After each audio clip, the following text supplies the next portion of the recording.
O assunto é manutenção e cuidados com o seu veículo, seja de qualquer marca.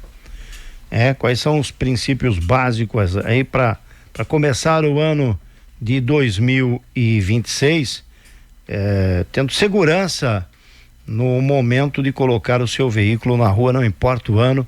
Obviamente que cada ano, se é novo ou seminovo, lógico, cada situação dessa tem um critério.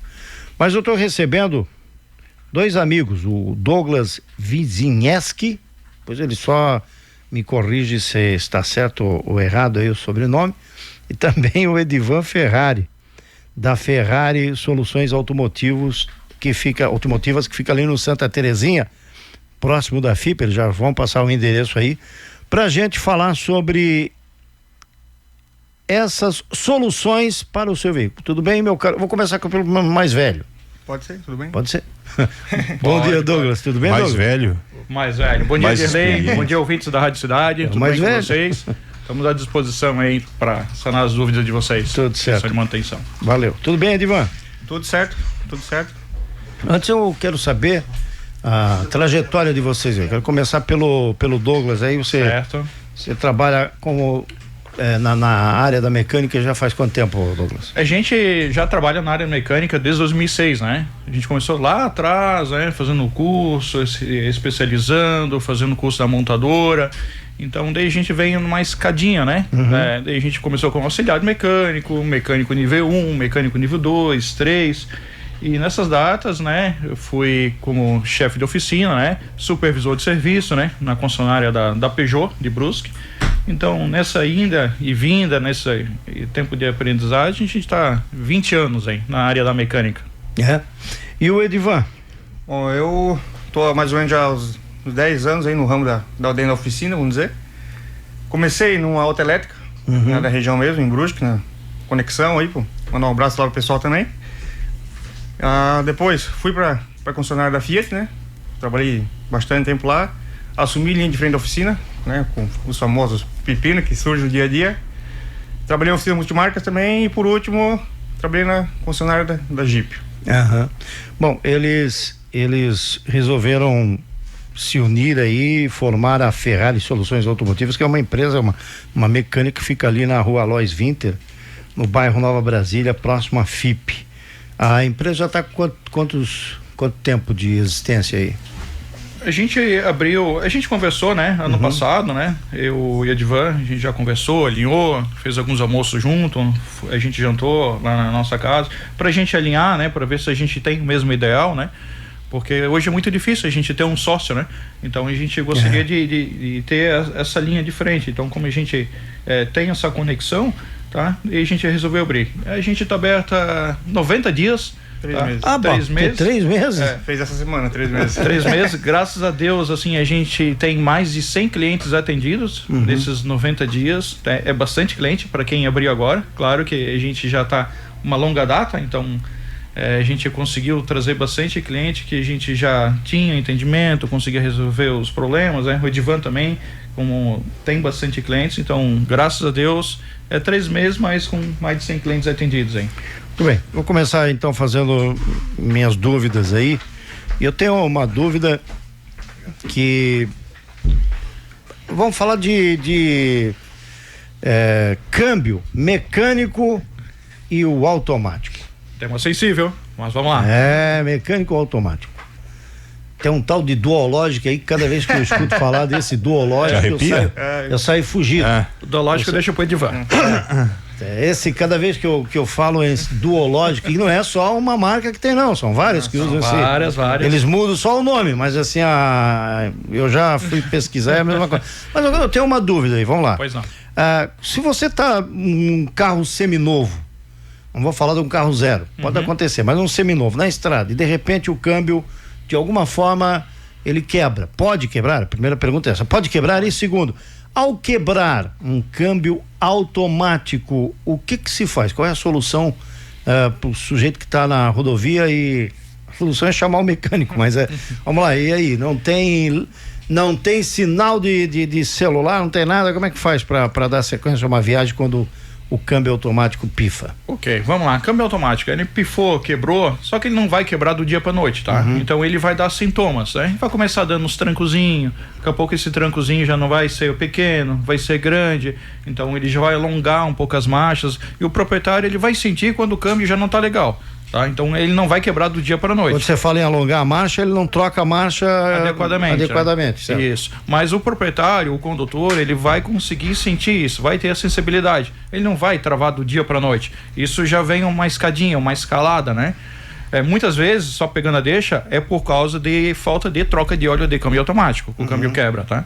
Mas vamos lá. Tá andando, o carro quebrou, o câmbio quebrou, não anda mais. A gente preza muito pela segurança. O que tem que fazer? Encostar aonde seja possível, né? A gente sabe que muitas vezes não tem local para encostar, tá? Acende o pisca-alerta, né? Sai do veículo, coloca o triângulo pelo menos uns 40 metros. Não sabe a questão da metragem? Anda 50 passos, tá? Coloca o triângulo e aí assim, tá? Procura o telefone e liga pro seguro ou para um guincho, tá? Para remoção do veículo ali. Mas não tem jeito de dar seguir viagem? Não. Quebrou o carro. Ele não para numa determinada marcha? Ele vai parar numa determinada marcha. Às vezes sim, às vezes não, tá? Então por isso que a gente diz, o carro tá dando tranco, travou, melhor não continuar a viagem, tá? Porque às vezes numa situação, uma entrada de rua, uma subida de declive, uma descida, pode quebrar num lugar pior ainda. Então melhor parar nesse local, sinalizar que o veículo está parado, ligar o pisca-alerta, colocar o triângulo e procurar um telefone mais próximo. Só completando assim, né, que o Douglas falou, não só um câmbio, por exemplo, né, qualquer, um barulho, um ruído, né, uma luz, um painel que acender, a gente aconselha não forçar, né, porque geralmente o pessoal não tem experiência, não vai saber. Procura um lugar seguro, né? Isso.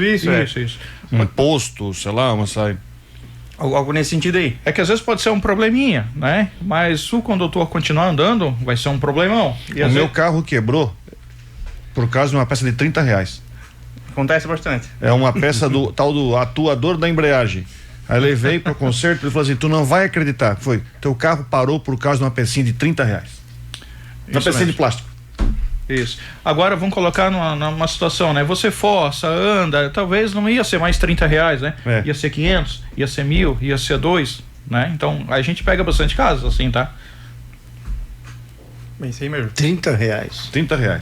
Até ele me deu uma pecinha de recordação, pode levar pra ti. E você tem essa peça guardada ainda, eu acredito. Você tem essa peça guardada de recordação. Ficou de noite, 10, ficou de noite, 11 horas da noite. Antônio Raio. Minha embreagem colou, ela grudou, eu não conseguia passar marcha, mas como o carro estava embalado, deu tempo de pegar, encostar o carro, eu tenho na frente de uma loja. Aí peguei o mecânico ali próximo e falou assim, ele falou, cara, uma pecinha de plástico do nada, só demorou porque não tinha a peça, eu tive que mandar vir no Mercado Livre a peça, porque senão eu estava andando com ele. Então, R$30, uma peça de plástico. E se você tivesse feito manutenção? Você faz a manutenção? Que esse é o próximo passo da nossa conversa aqui.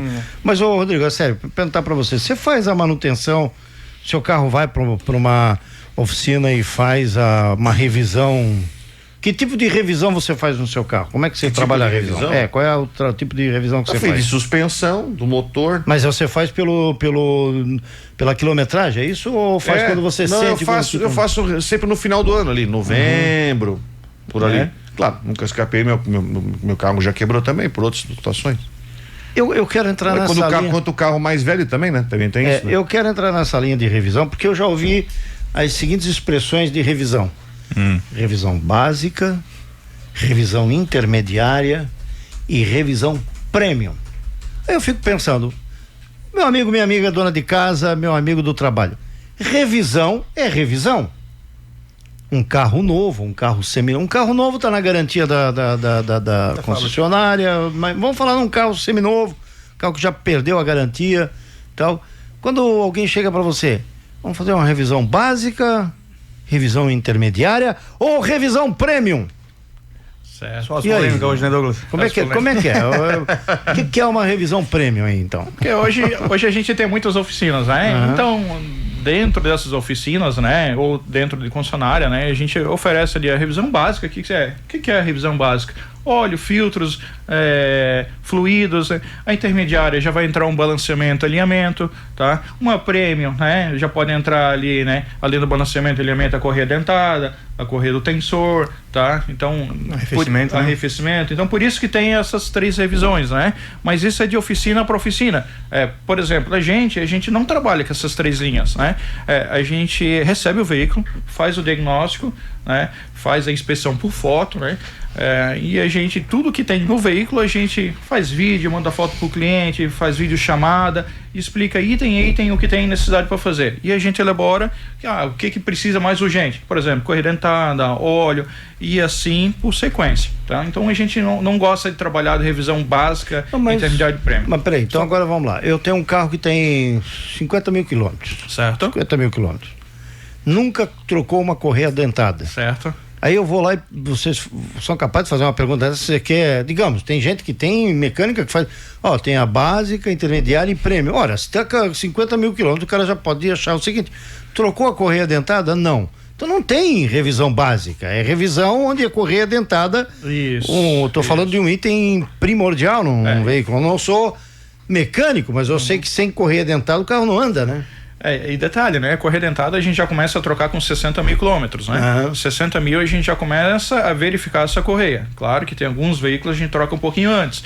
Alguns veículos a gente tem contaminação por causa de óleo de má qualidade, troca muito antes, ou quebra, né? Mas a partir de 60 mil a gente já começa a trocar e fazer o diagnóstico para troca. Só também aproveitando, falando de correia dentada, né? O pessoal fala, quilometragem. Mas tem gente que compra um carro e não roda. Por exemplo, para fazer 10 mil quilômetros demora 5 anos. Só que se eu for olhar o manual do carro, tá lá 60 mil, 50 mil ou tantos anos. Certo. Então também tem que itens a serem revisados também é por questão de tempo. Verdade. O tempo agredir borracha. Não é pela utilização. Isso. Não é quilometragem, é por tempo também. Por exemplo, o líquido de arrefecimento, ele tem validade de 2 anos, né? O óleo do motor, ele tem validade de 1 ano. Abriu o reservatório do óleo, a validade é 1 ano. Mesmo que não andou, tem que trocar, tá?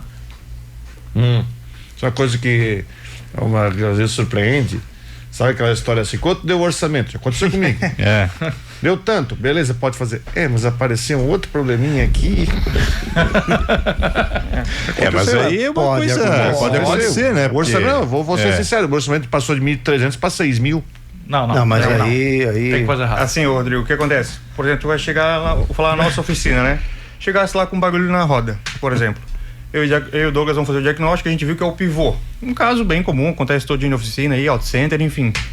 Só que a nossa obrigação, além de falar pra ti que é o pivô e consertar o teu carro, é passar o estado geral do teu carro. Isso é importante. Entendeu? Tipo assim, não vou olhar só o pivô. O carro já tá no elevador, eu vejo que tem um vazamento visível, a minha obrigação é alertar.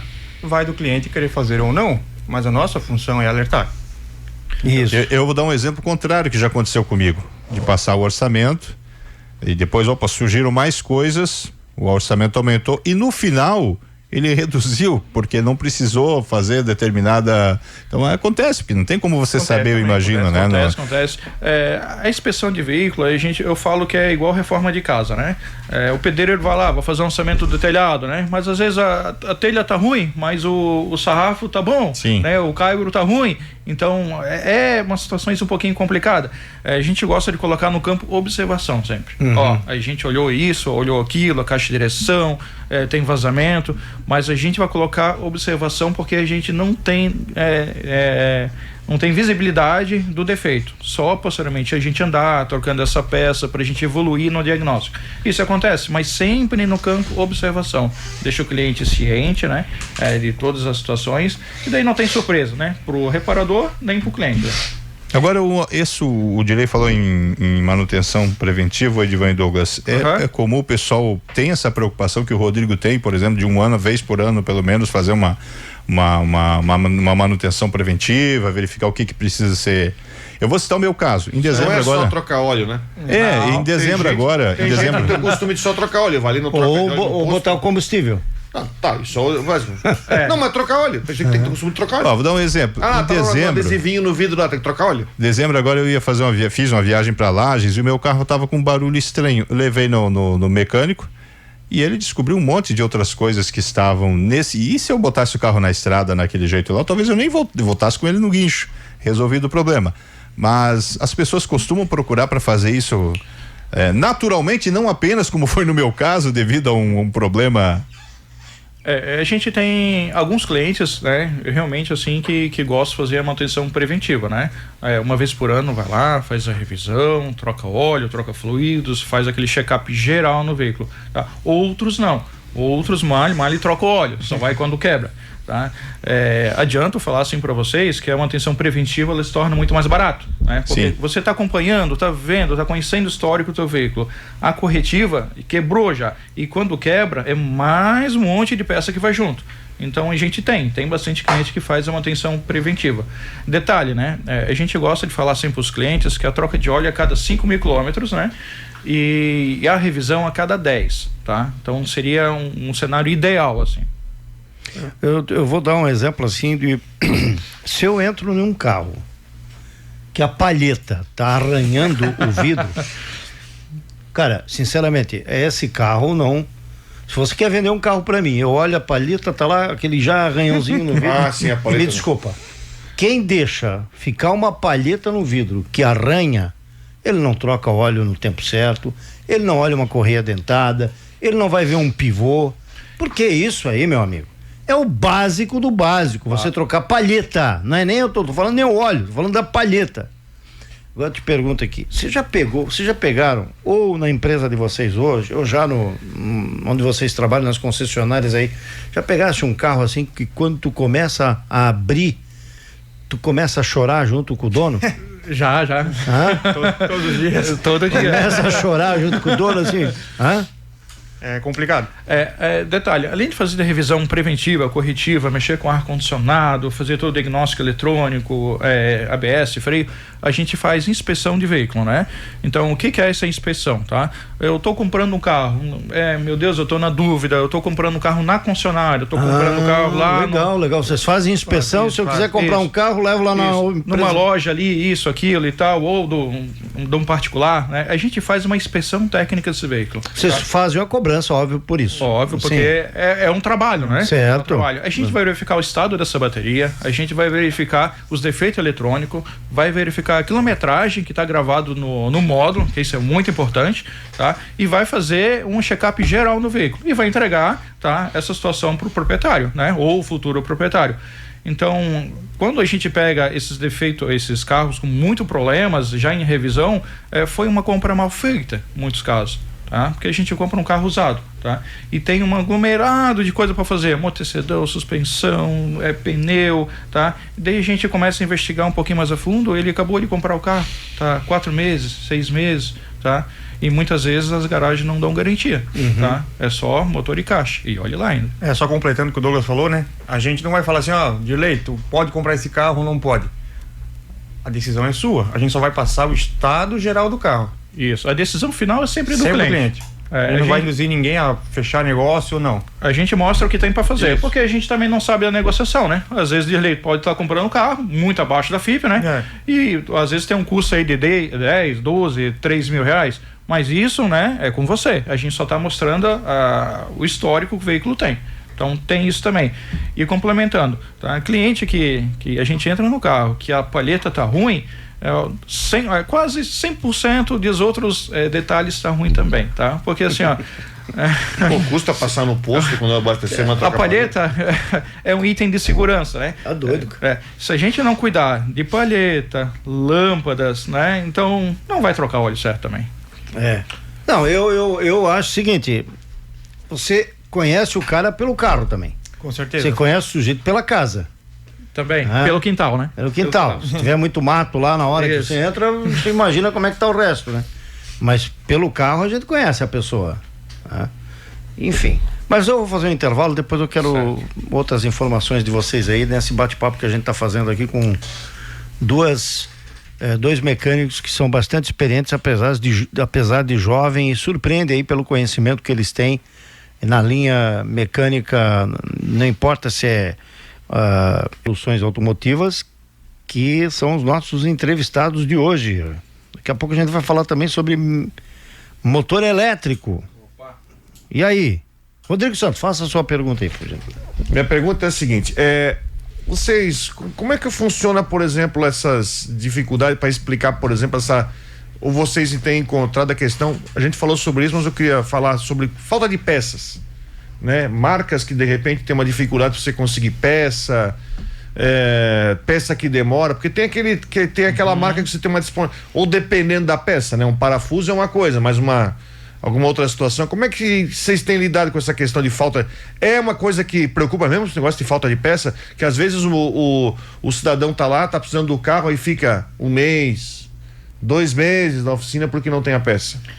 Preocupa bastante também as peças do Mercado Livre, né? Às vezes a gente olha rapidinho no Mercado Livre, tem aqui até o óleo, é muito mais em conta, né? Mas será que esse óleo, ele é original? Tá? Será que essas peças que a gente está comprando no Mercado Livre é original? Então, mas hoje a gente tem essa falta de demanda mesmo de peça de qualidade e falta de peças, tá? Mas isso já é geral. Depois da pandemia ali, tá? Esse problema agravou bastante. A gente tem 2 linhas de frente. A gente trabalha com peças paralelas, que é aquela comprada aqui no Autopeças, né? Vou dar um exemplo, né? Corema, Zeno, etc. Me lembra que outra loja? Maestra, né? E a gente trabalha com peças compradas em concessionária também. Então, às vezes a gente não encontra nessas autopeças e se vê obrigado a comprar peças em concessionária, né? Comprar da montadora, né? Mas mesmo peças comprando da montadora, a dificuldade, a demora. Até um exemplo, a gente comprou uma eletroválvula por uma Ducato, tá? Ano passado, foi em novembro, tá? Parece piada, mas não é. Em novembro a gente comprou essa eletroválvula, tá? É uma eletroválvula que faz a regulação da turbina, tá? E chegou semana passada pra gente. Ontem. Chegou Ducato, que é carro de empresa. Isso, carro de empresa parado. É só um exemplo, né? Então a gente tem muita dificuldade assim, tá? É claro que a gente, para atender nosso cliente, eu coloquei uma eletroválvula usada, né? Aliás, quem colocou foi o Edvan, colocou uma eletroválvula usada para o carro não ficar parado, mas hoje a gente depende muito de peças e tem muita dificuldade, tá? E a usada funcionou até agora? Mais ou menos. Uma usada, né? É uma usada. Pelo menos não ficou sem com o carro parado. Senão ele estaria com o carro parado. Né? Então, mas acontece, tá? Acontece. Mas isso é com todas as marcas, não é com uma só. Claro que a gente tem uma resistência maior com um carro, às vezes, marcas chinesas, né? Que tem uma dificuldade um pouquinho maior, assim, sabe? Mas eu acho que daqui uns anos aí vai se normalizar isso aí. Falando ainda em peça, em que situação que não é recomendável se usar uma peça usada, outra peça que não seja um original? Porque às vezes o cara quer botar amortecedor, por exemplo, né?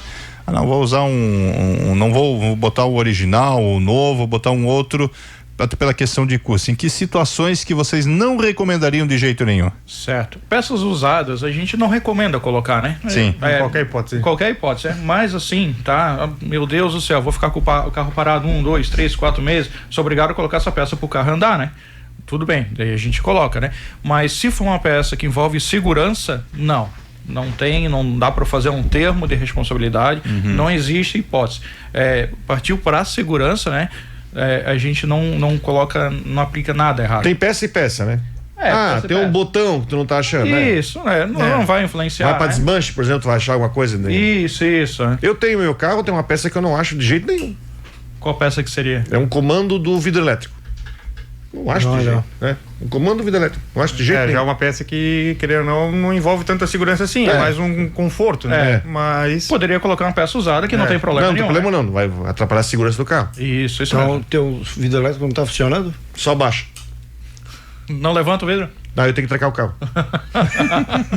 Porque quando tu tranca o carro, o vidro levanta. Sim.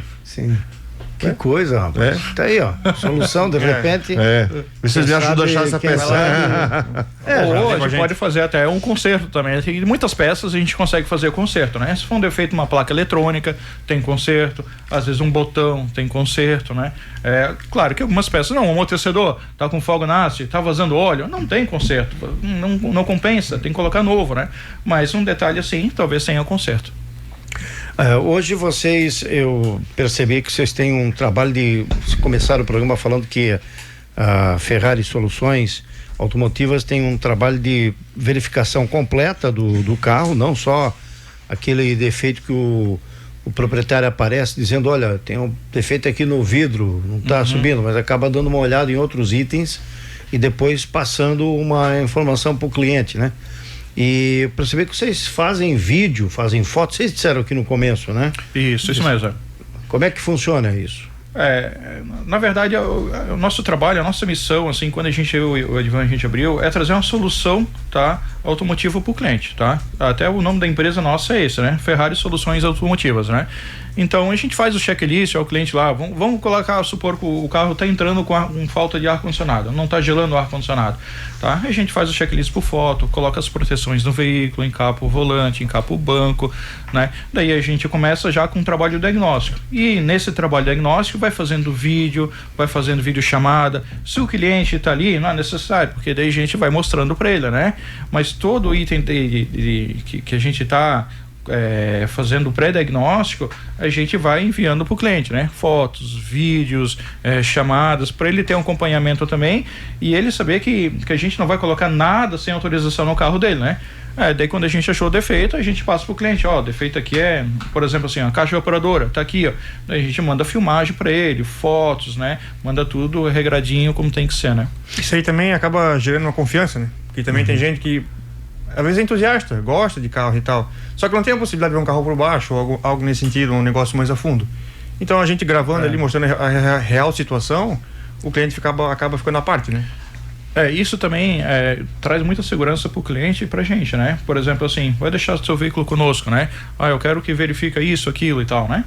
Mas daí quando chegou, não, mas agora deu custo R$600. Putz, mas eu não autorizei nada, mas foi obrigado a fazer, porque envolve segurança. Não, isso não acontece.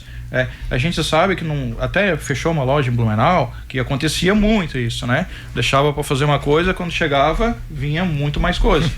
Então a gente não faz, a gente sempre passa orçamento, né? A gente pede ainda para o cliente, coloca o autorizado ainda. Então ele autorizou e a gente substitui as peças, né? E faz a entrega técnica. A entrega técnica que a gente chama também, tá? A gente deixa todas as peças à disposição do cliente. Se o cliente quiser levar as peças, pode levar também, não tem problema. Mas a gente deixa tudo numa caixinha separado, faz a entrega, mostra o que foi feito, o que é um fio de combustível, o óleo, o amortecedor, tá? O cliente leva e tudo tranquilo. Vamos falar de carro elétrico e carro a combustão aí. Como é que vocês que estão no meio agora estão observando isso, essa demanda de carro elétrico e carro a combustão? Se eu fosse pedir uma sugestão aí, Edivan e Douglas, quero comprar um carro elétrico, vocês me desaconselhariam ou vocês me incentivariam? Polêmica também, né? Polêmica, né? Mas eu vou falar a minha opinião, né? Isso é minha opinião pessoal, né? É que não existe carro ruim e bom. Existe carro que não vai te atender às tuas necessidades. Assim, Dirley vai falar para mim que eu vou comprar um carro elétrico, mas eu vou toda semana pro Rio Grande do Sul.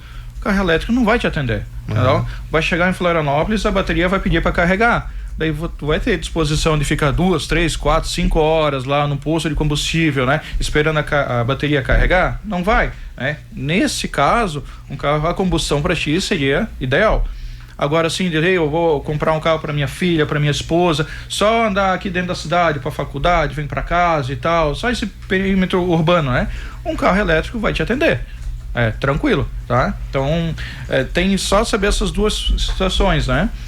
O carro elétrico é viagens mais curtas, né, dentro da cidade, e a combustão, que é a gasolina, né, para viagem, né? Você tem que entender que o carro elétrico ele sempre vai estar com a bateria carregada. Vou ter que chegar em casa a carregar. O carro a combustível, né? Tu vai no posto, coloca R$50, 100, 200, enche o tanque e tá apto para viajar, né? Então vai ter essa diferença que tem de um carro para outro. A questão da infraestrutura, né? Tipo, o Douglas falou do posto de gasolina. Aqui mesmo na cidade a gente tem posto de gasolina um de frente pro outro, de esquina. O carro elétrico a gente precisa de um posto de carregamento com uma estação, né? Isso, E a gente, a nível Brasil, né, não temos isso. Não é um país que está assim. Ele está engatinhando agora. No verão, tem muito vídeo aparecendo do verão sobre carro 100% elétrico, tá? Não vou falar de 100% elétrico que o pessoal se botou para viajar no verão, certo? E não sei qual é a autonomia. Aí depois tem eletroposto, tinha fila gigante de cara para recarregar o veículo. Só que você imagina, mas não é que tu vai no posto, tu abastece 5 minutinhos e tá na estrada. Ali pega a fila, vai fazer alguma coisa, então o cara vai carregando, tira, bota outro carro para carregar. Isso mesmo. Então, por isso a gente tem que saber qual o perfil do condutor, né? Se é o perímetro urbano ou viagem, né? No caso, né?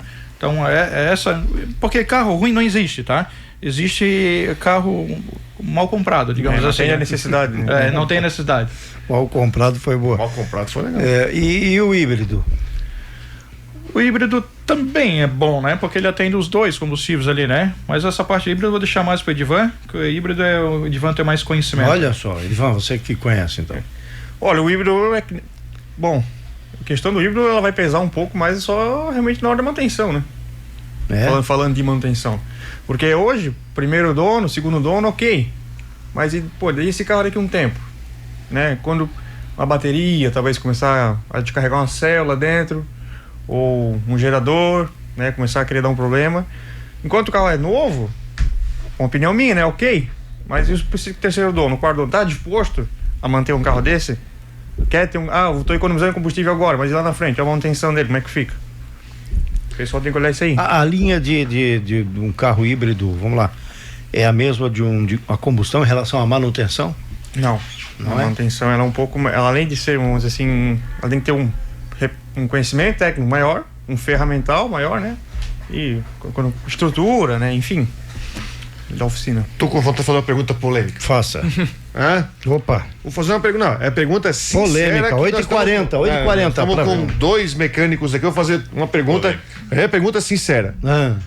O que se fala de carro chinês é verdade ou é mito? Opa! Olha aí, gente. Essa foi pesada. Essa foi pesada. Mas não é verdade? É verdade, é verdade. Carro chinês, mas o que se fala de carro chinês? Não, porque, por exemplo, já vi casos de carro chinês que tem falta de peça. Sim. Eu conheci uma pessoa que teve um carro mais um tempo atrás, ficou com quase um ano sem carro porque não tinha peça. Que fala de questão de durabilidade, tá? Entende? Porque a questão é o seguinte, você tem hoje, e eu tava vendo, por exemplo, o jogo do Vasco ontem, já apareceu uma outra montadora de carro chinês que eu nem conheço, né? Então, e cada vez mais. E vendem carros que tem um adicional de luxo, às vezes até R$10 mil mais barato que um carro. Acabaram de falar aí, eu não vou ser advogado da China, mas vamos lá.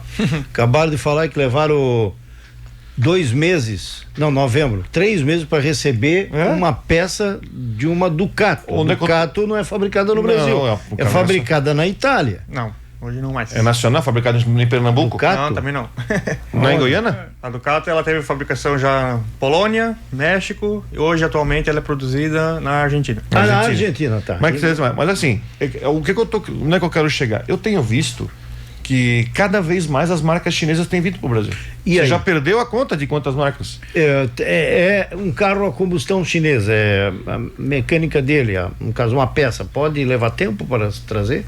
Não só o chinês, mas como marcas nacionais, em tese que a gente chama, né? Todas as marcas estão com esse problema, né? De logística, de produção, de falta de mão de obra. Então, matéria-prima, não é. Sério? Todas as marcas? Todas. Não é só um problema de uma marca X ou uma marca Y. Todas elas, tá? Depende de qual peça, a gente tem uma demora muito grande, tá? Para chegar a peça até. Inclusive japonês, porque o mesmo Toyota e no Japão é o Toyota dos Estados Unidos, ou o Toyota aqui no Brasil. Não é isso? Isso. É o mesmo Toyota. Se você pegar Toyota, a sua muda, Honda.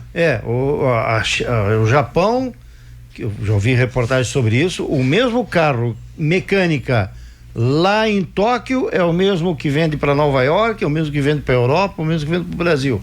E aí? Por exemplo, assim, a gente pode um tampo de reservatório do radiador. A gente consegue comprar hoje na concessionária, não tem problema nenhum. Um amortecedor ali, talvez eu comprar na concessionária e show de bola, tá? Vou comprar no Zeno, Corema, etc. Mas agora, se eu precisar de um módulo de injeção desse carro, será que vai ter à disposição? Módulo de injeção. Será que eles vão ter que pedir para a fábrica, para a montadora? Será que na montadora vai ter isso? Será que a montadora não vai ter que comprar de um terceiro, de um fabricante, para chegar na montadora, da montadora chegar à concessionária, da concessionária chegar até o consumidor? Então esse time, ele demora um pouco. Tá? Então é nesse sentido, assim, sabe? Não é que não tenha peça. Você está falando de uma peça mais, sei lá, uma peça mais sofisticada, né? Isso, mais tecnológica. É claro que o amortecedor, tampa de usatório, vai ter, todos os carros vão ter isso. Mas se a gente for precisar de uma peça mais agressiva, por exemplo, assim, né? Então talvez vai demorar um pouco mais, né? Já vi caso, um amigo meu que tem loja de autopeça, falou que teve um caso, uma peça da Volvo, que teve que importar a peça da Volvo. Aí foi abrir a caixa da peça da Volvo, sabe o que estava escrito na caixa? Made in Brasil. Made in Brasil. Teve que importar uma peça. Que foi vendida daqui para lá. Que nem o Douglas falou, né? Hoje não existe a fábrica, existe a montadora. Existem os fabricantes que fornecem para montadora montar o carro, né? Então, às vezes, até a montadora lá, vamos falar da Fiat, que é lá em Betim, Minas Gerais, aqui do lado. Mas Bosch fornece para Fiat. Aqui nós temos a empresa de Brusque que fez. Exato. Isso mesmo. Imagina toda a logística, você sair de Brusque para ir para Betim, para vir para Brusque de novo. E o pessoal, muita gente acha que a montadora ali tem tudo, né? Fabrica tudo, mas não, ela monta, né? Ela monta só, ela monta. Exato. E assim, né, o pessoal fala muito, vamos lá, né, mal de Peugeot, né, sei que depois vocês vão tocar na técnica. Mal de Peugeot. Mas assim, às vezes a mesma marca que coloca por exemplo, num Gol, num Polo, vamos lá, numa estrada, tá, é a mesma peça que é montada no Peugeot. Então, é mesmo. Só é a montadora, tá? Por exemplo, assim, o modo Bosch, né? Também é empregado nas outras marcas e empregado na Peugeot. Tava vendo aí uma reportagem sobre o novo Argo, que na verdade é o Panda, italiano. Lá o motor é um, aqui vai ser um motor outro, vai ser um motor... É o mesmo motor da Peugeot, é o mesmo motor da Stellantis que trabalha com a mesma motorização. Motor da Renegade. Exato. E são motores bons também. Eu sei lá, Flex, né? Exato, exatamente. Motor Firefly, né? No caso, né? Isso, esse mesmo. Esse mesmo. A manutenção barata, ele começou a ser empregado ali com a junção da Stellantis, né? 2 anos atrás. Ele foi empregado no 208. Antes era empregado o motor EC5, né? 1.6. Ivan, o nosso tempo aí é adversário. Olha como rendeu a conversa com os dois aqui. Muito. Era para ser 30 minutos, já passou do tempo, olha só. Motor a diesel, eu sou fã do motor a diesel. Eu sou também. Acho que aqui você abriu o vidro e eu vi aquele trabalhado. Eu tenho um motor. Você vê o motor trabalhando, cara, é música. Vai ter que botar esse 10, né? Não, esse 500.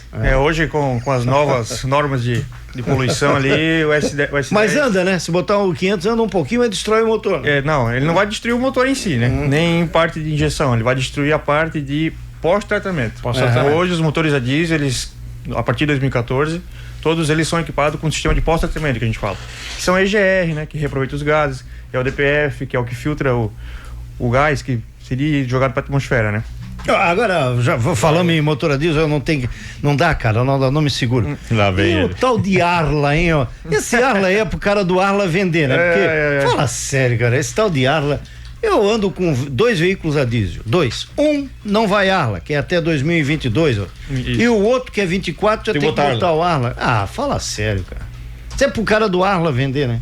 O Arla, ele entra junto com os pós-tratamentos, né? Ele vai trabalhar junto com a EGR e com o DPF. Depois de passar pela EGR, depois de passar pelo DPF, que é o filtro de partículas, né, que a gente fala, ainda tem o Arla, que é para reduzir ainda mais a poluição que o carro, no caso, o motor a diesel produz. Né?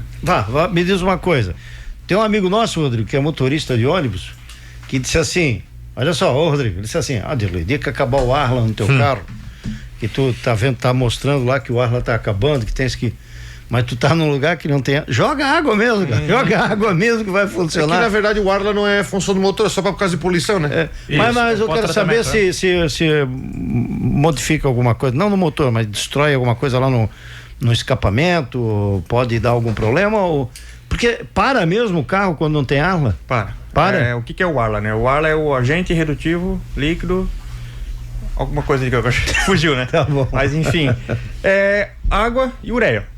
Sim. Certo? Água com ureia. Então botar xixi e água vai funcionar. Botar no jardim vai ajudar a adubar o... Essa mistura de água... Olha aí, ó, água e ureia. Quer dizer que se fizer xixi Agente na água... redutor líquido de óxido de nitrogênio automotivo.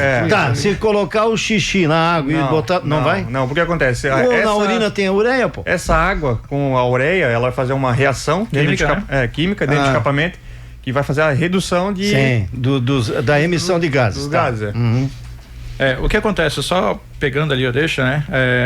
Para a montadora vender os veículos, né? Existem normas de poluição, né? Tá? Então, por que eles ficam, esse carro tem Arla, aquele carro não tem Arla, esse carro tem EGR, esse carro não tem EGR, esse carro tem filtro FAP, esse no carro, meu Deus do céu, é tanta coisa, né? É porque a montadora, tá? Para ela diminuir normas de emissões, tá? Ela vai colocando, ela não consegue mais mexer no motor diesel, não consegue mais. Então, eles vão colocando tecnologias para jogar menos material na atmosfera. Daí entra EGR, Arla, filtro FAP, às vezes tem carro com 2 filtros FAP, tem carro com pós-tratamento, né, mais sofisticado, outro mais simples. Então, isso que acontece, isso porque normas de emissões. A montadora tem que atingir normas de emissões, tá? Daí eles não conseguem mexer no motor diesel, lógico, né? O motor ele já está 100%, então eles colocam essas tecnologias para baixar esse material.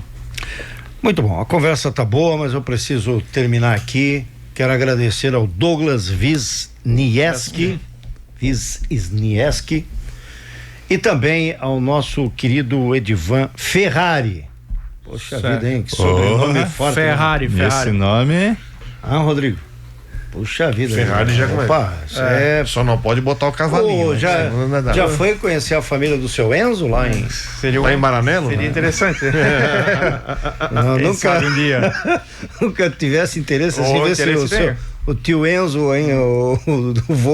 Os conterrâneos. Os conterrâneos lá da a família. Ele diz que Ferrari e Rossi é que nem Silva, né? Tem em todo lugar lá na Itália, né? Ferrari e Rossi. Mas, Edivan, obrigado. Dá aí o endereço da tua mecânica aí, da mecânica de vocês dois. Luiz Winter, número 120, próximo à FIP. Show de bola. Rua do Canelas Lanche, né? A dúvida agora que impera é Winter ou é Vinter?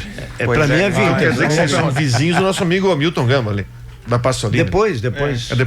Quem vai no sentido ali, no lado. bairro centro, primeiro é a rua a Vinter, depois é a Passolina.